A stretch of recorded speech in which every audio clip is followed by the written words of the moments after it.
আসসালামু আলাইকুম ওরহমতুল্লাহি ওবরাকাতু নাহমাদুহু ওয়া নুসাল্লি আলা রাসূলিহিল কারীম আম্মা বাদ। দূরের কাছের দেশের প্রবাসের যারা যেখান থেকে এই মুহূর্তে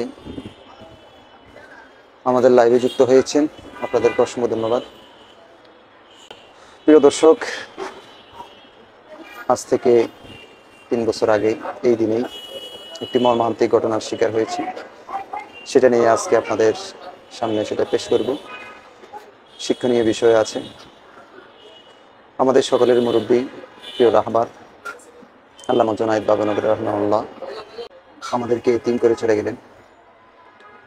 তো হুজুরের জানাজায় অংশগ্রহণের জন্য আমরা কয়েকজন ঢাকা থেকে এই চট্টগ্রামের উদ্দেশ্যে রওনা দিয়েছি। রওনা দিতে একটু দেরি হয়ে গেল, তো গাড়ি ঠিক করার ব্যাপার আছে। এরপর আমাদের সাথে কারা যাবে সবাইকে প্রস্তুত করতে একটু সময় লেগে গেল, প্রায় দুপুর ঘনাগন হয়ে গেল। তো আমরা দুপুরে খানা আমাদের মাঝপথে খেয়েছি। খানা খেয়ে আমাদের গাড়ি এত স্পিডে আমরা কখনো যাতায়াত করি নাই। আমাদের গাড়ি আমরা ঘন্টায় 110 কিলোমিটার বেগে ছুটছিল, সময় কম, প্রায় 300-400 কিলোমিটার প্রায় কম বেশ হবে। তো আমরা রওনা দিয়েছিলাম। আমাদের সাথে ছিলেন আমাদের মাদ্রাসার প্রিন্সিপাল মুফতি সালাউদ্দিন আইয়ুবী আমার নিজ ভাই, ছিলেন আমাদের সহকর্মী আমাদের মাদ্রাসার নাজমে তালিমাত, এবং ওনার সাথে ওনার একজন কলিগ বন্ধু ছিলেন আমাদের ড্রাইভার মিজান ভাই, অনেক অভিজ্ঞ ড্রাইভার। তো চলতে চলতে আমরা জানাজা 11টা কথা ছিল, 10টা থেকে 11টার মধ্যে। তো আমরা পথে কখনো আমরা সময় অপচয় করিনি। যত সম্ভব যত দ্রুত যাওয়া যায় আমরা চেষ্টা করেছি। তো আমরা শহর ঘুরে না গিয়ে, চট্টগ্রাম শহর ঘুরে গিয়ে অনেক সময় লাগে। তো রাত্রে কিন্তু রাত 11টার 10টার মাঝেই ভাটিয়ারি একটা পাহাড়ি রাস্তা আছে, সেখান দিয়ে আমরা ওই দিনই শুধুমাত্র আর্মিরা খোলা রেখেছেন। তো এই রাস্তা দিয়ে আসলে যাতায়াত রাত্রে এই জন্যই নিষেধ। আমরা ওই দিন অনেক কিছু আনকমন জিনিস দেখেছি। আমরা অনেক বন্য পশু দেখেছি। দেখলাম যে জেব্রা, এরপরে ঘোড়া, এরপরে গাধা, এরকম এই প্রাণীগুলোর রাত্রে বের হওয়ার কারণে আসলে যাতায়াতটা অনেকটা কষ্ট হয়ে যায়। তারা অনেক সময় রাত্রে বের হয়, একটু দিনের বেলা বের হতে পারে না মানুষের কারণে এবং গাড়ি ঘোড়া চলার কারণে। আমরা ভাটিয়ারি রোড দিয়ে আমরা পার হয়ে যাই। তো ওই রোডটা এত আঁকা বাঁকা ছিল, এরপরেও আমাদের গাড়ি যেখানে গতিসীমা দেওয়া আছে ঘন্টায় 20 কিলোমিটার, 20-এর উপরে ওঠা যাবে না। তো সে জায়গায় আমরা প্রায় 40-45 এরকম 50 পর্যন্ত অনেক স্পিডে আমরা লোকেশন দেখে দেখে গুগল ড্রাইভে আমরা ঢুকে আমরা পথ নির্ণয় করেছি কোথায় বাঁকা কোথায় কি। তো এরপরেও ওই রিস্কপূর্ণ পথটা আমরা অতিক্রম করেছি। কিন্তু প্রায় আমরা যখন আমাদের হাটাজারি কাঙ্ক্ষিত স্থান, হাটাজারি থেকে মাত্র 7 কিলোমিটারের দূরত্বে, 7 কিলোমিটার দূরত্বে আমাদের গাড়িটা এতটা মারাত্মকভাবে অ্যাক্সিডেন্ট হয়। তো আসলে আল্লাহ তাআলা যা করে ভালোর জন্যই করে। তো আমাদের গাড়িটা 7 কিলোমিটার মাথায় মারাত্মকভাবে অ্যাক্সিডেন্ট হয়। তো আসলে গতিসীমার কারণে, গতি বাড়ার কারণে আমরা ডিভাইডের ভিতরে উপরে উঠে যাই।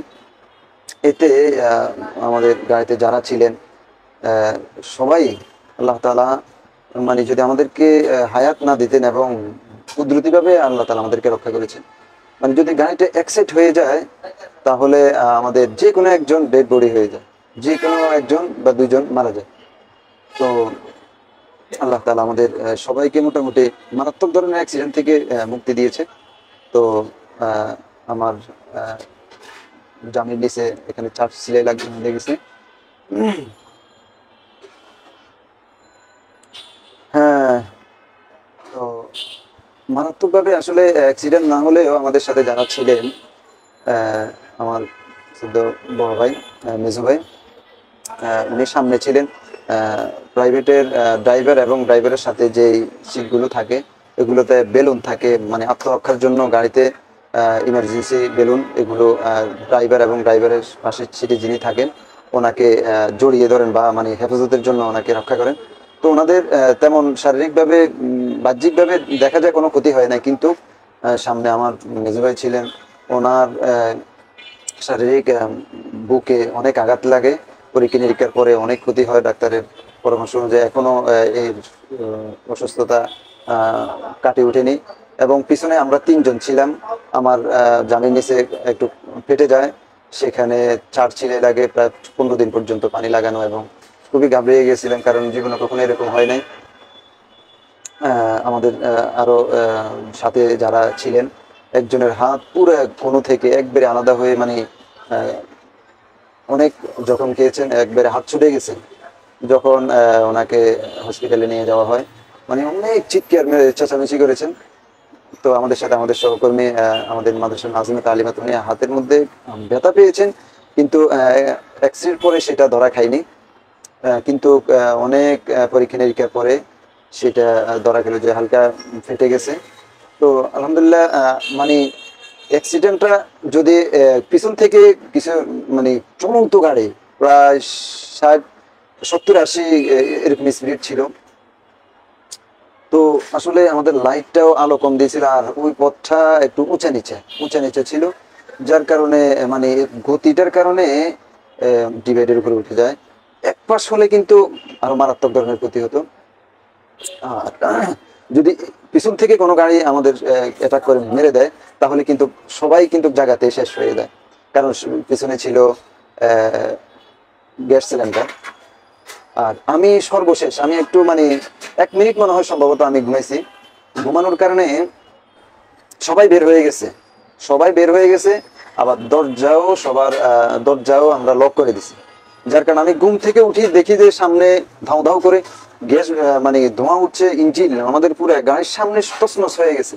গাড়ির সামনে কিছুই নাই, গাড়ি একেবারে সামনের ডালা টালা সব নষ্ট হয়ে গেছে। সবার পর আমি বের হলাম, বের হয়ে আমি লক খুলছি, লক খোলার পরে বের হয়ে আমি দেখি যে আমার রক্ত পাঞ্জাবি পুড়ে গেছে, একবারে রক্ত পুরা পাঞ্জাবির সামনে সব করতেছে, দাঁড়িয়ে বেয়ে বেয়ে রক্ত পড়তেছে। তো আমার সাথে সাথে একটা হসপিটাল ছিল, ক্লিনিক ছিল, সেখানে গিয়ে আমরা প্রাথমিক অবস্থায় ট্রিটমেন্ট, ব্যথার ইনজেকশন দিয়ে আমরা সেখান থেকে চট্টগ্রাম মেডিকেল কলেজ, একটা মা ও শিশু মেডিকেল কলেজে গিয়ে সেখানে প্রাথমিক অবস্থায় আমরা এটিএস দিয়েছি, ব্যথার ইনজেকশন দিয়েছি। কিন্তু আমার একটু ক্ষতি হয়ে যায়, প্রায় 12 ঘন্টা শিলানো ছাড়া থাকার কারণে এখানে একটু শুকিয়ে যায়। পরবর্তীতে আমরা সেখান থেকে একটা বড় হাইস ভাড়া করে ঢাকার প্রতি রওনা দিলাম। তো সেখানে আমাদের পূর্ণ চিকিৎসা আসলে করা সম্ভব ছিল না, কারণ আমরা তো গিয়েছি হলো একটা না এক উদ্দেশ্যে, হুজুরের শেষ বিদায়ে। আমাদের চারু ভাইয়ের ওস্তাদ, আমরা হাদিসের কিতাব ওনার কাছে সবাই পড়েছি, হৃদয়ের একটা টান, যার কারণে আমরা উদ্দেশ্য করে গিয়েছিলাম। তো ওই যে অ্যাক্সিডেন্টের কারণে যে হসপিটালে আমরা গিয়েছি, সেখানে দেখি যে ব্যয়বহুল খরচ। আমরা প্রাথমিক অবস্থায় চিকিৎসাতে অনেক টাকা ওইখানে প্রায় ওনারা দাবি করতেছেন। ওইখানে আমরা প্রাথমিক অবস্থায় সেরে একটা হাইস ভাড়া করলাম ঢাকার পথে প্রায় 10,000 টাকা দিয়ে। সেখান থেকে আমরা চলে আসলাম। প্রায় ফজর হয়ে গেল, ফজর 8টা 9টা হয়ে গেল। তো আমরা এসে পরে আমি আমাদের মাদ্রাসার পাশে, আমাদের বাসার পাশেই একটা হসপিটাল, আল হেলাল হসপিটালে গিয়ে সেখানে দেখালাম। ওনারা অনেক দেখে অনেক বকাঝকা করলেন যে এটা তো অনেক লং হয়ে গেল, এখন সেটা তো সেলাই করা যাবে না। এটা শুনে আরো মন অনেক ঘাবড়ে গেল। পরবর্তীতে ইনজেকশন দিয়ে অবশ করলো, কিন্তু সেলাইটা করার সময় অনেক কষ্ট পেলাম। পুরো অবশ করে নাই সম্ভবত। তো অবশ করার পরে আরেকটু কাটাছেঁড়া করলো, যে এখানে এটাকে আরো ভিজে মানে এটাকে একটু কাঁচা করতে হবে কেন, নাহলে শিলার ক্ষেত্রে জোড়া লাগার ক্ষেত্রে প্রবলেম হতে পারে, যার কারণে এখানে ওনারা অনেক কাটাকাটি করলো। তো সিলাই দিল, কিন্তু আমারটা আলহামদুলিল্লাহ সেরে গেল সবার আগেই। আর যাদের বাহ্যিকভাবে কোনো অসুস্থতা দেখা দেয়নি, সমস্যা দেখা দেয়নি, ওনারা অনেক দিন থেকে এখনো অনেকের এই সমস্যাটা লেগে যায়, কারণ বুকের চাপ খেলে প্রাথমিক অবস্থা বোঝা যায় না, কিন্তু পরবর্তীতে হার্ট, কিডনি এই সমস্যাগুলো দেখা দেয়। যাই হোক, তো এখান থেকে আমাদের একটা শিক্ষণীয় বিষয় হলো কি, আহ, আমরা কোনো কাজেই তাড়াহুড়া করব না। তাড়াহুড়া করলে আমাদের লাভের থেকে ক্ষতি হতে পারে। আমরা যে কোনো জায়গায় যাব, একা একই কখনো সফর সঙ্গী হয়ে যাব না।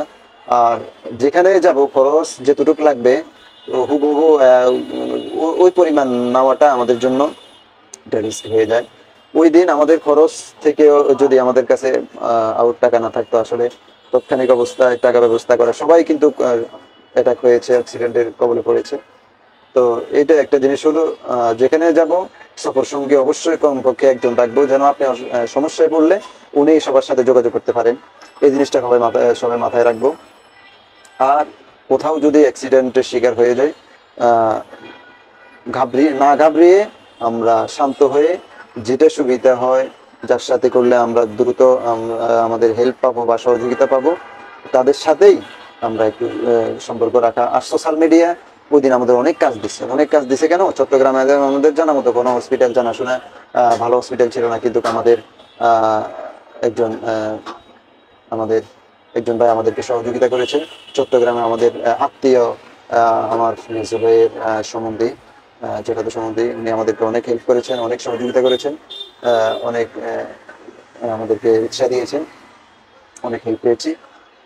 এ হলো অবস্থা। কিন্তু খুব আফসোস লাগলো যে এত দূর, প্রায় 300-400 কিলোমিটার অতিক্রম করে মাত্র 7 কিলোমিটারের মাথায় গিয়ে আমরা জানাজায় সংশোধন করতে পারিনি।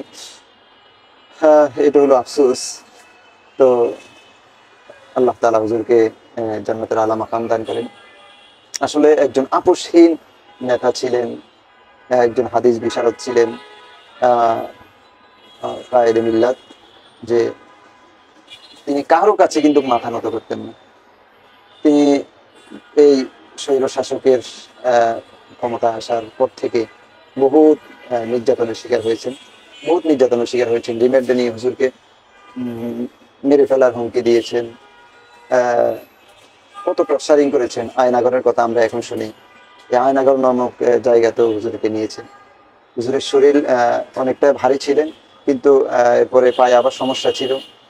হুজুরকে টার্গেট করেই তারা হুজুরকে হেফাজতের সেই মঞ্চে শেষ করে দেওয়ার, আমরা হুজুরের সাক্ষাৎকার থেকে যেটা জানতে পারি যে হুজুর টার্গেটে ছিলেন, হুজুরকে ওইখানে গুলি করে মেরে ফেলবে, কিন্তু হুজুর থেকে অনেক তথ্য এবং হুজুরকে স্যান্ডবোর্ড বানিয়ে অন্যদেরকে কালারিং করার একটা ষড়যন্ত্র ছিল। এই স্বৈর শাসকের হুজুরকে দুনিয়া থেকে, মানে আমাদের অনেক ডজনা আকাবের যারা ছিলেন, তাদেরকে ষড়যন্ত্রমূলক হত্যা, আল্লাহ তাআলা দুনিয়াতে হায়াত কতদিন রেখেছে আল্লাহ তাআলা ভালো জানেন, কিন্তু অনেক আমাদের আকাবের বিদায় হয়েছে প্রায় ষড়যন্ত্রমূলক মৃত্যুতে। তো হুজুরকে দুনিয়া থেকে বিদায় করে, এবং বিশেষজ্ঞ অফিসারগণ, ডাক্তারগণ তাদের অভিমতে যে হুজুরকে এমন সময় করোনার টিকাটা, ভ্যাকসিনটা দেওয়া হয়েছে যেটা হুজুরের শরীরে তখন কিন্তু মেসিং না।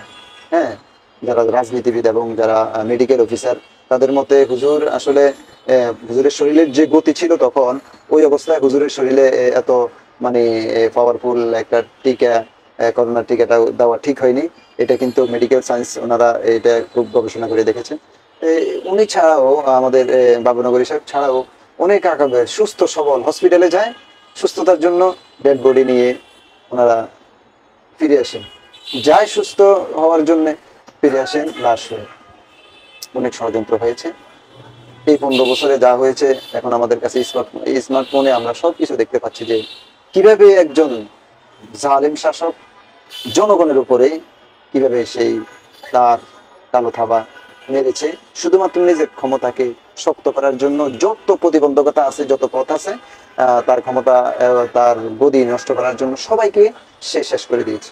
সবাইকে, যাকে যেভাবে ধরার দরকার, যাকে যেভাবে মারার দরকার, সে সেভাবে করেছে। আলেম ওলামারা সবাই একজোট, আলেমদেরকে জেল বন্দি এবং তাদেরকে সচরাচর শাস্তি দেওয়া, এটা কিন্তু আলেমরা কখনো মেনে নিবে না। কারণ আলেমরা কোনো দলের দালালি এবং কোনো টাকার কাছে বিক্রি হয় না। হ্যাঁ, তারা তাদের রাহবারদেরকে জানপান দিয়ে ভালোবাসেন, যার কারণে তাদেরকে ষড়যন্ত্র এবং গোপনীয় হত্যা, কতবার বিষ মিশিয়েছেন, কত সেহের করেছেন আমাদের আল্লামা বাবু নগরী সাহেব, এরপরে আমাদের নুরুল ইসলাম জেহাদি সাহেব, আমাদের বিফাকের আব্দুল জব্বার সাহেব, মানে অসংখ্য ডজনে ডজনে যারা যারা হেফাজতের মঞ্চে এবং বিভিন্ন সিরাতের মঞ্চে ছিলেন, এখন আমরা ছবিগুলোতে ফ্রেমে দেখলে কেউ আমাদের কাছে বেছে নেই। এই 15 বছরে আমরা ডজনে ডজনে আমরা হারিয়েছি। যাই হোক, পরিশেষে কথা বলতে চাই, আল্লাহ তাআলা জালেমকে কখনো ছাড় দেন না, ছেড়ে দেন তবে ছাড় দেন না। তো জুলুম করা থেকে আমরা বেঁচে থাকবো, কারণ জুলুমের শাস্তি আল্লাহ তাআলা দুনিয়াতে দিয়ে দেন, আর আখিরাতে অবশ্যই তো সে পাবে না। আল্লাহ তাআলা আমাদের সবাইকে মাজলুম হওয়ার তৌফিক দান করুন, জুলুম জালেম থেকে আল্লাহ তাআলা আমাদেরকে হেফাজত করুন। সকলে ভালো থাকেন। আসসালামু আলাইকুম ওয়া রাহমাতুল্লাহি ওয়া বারাকাতুহু।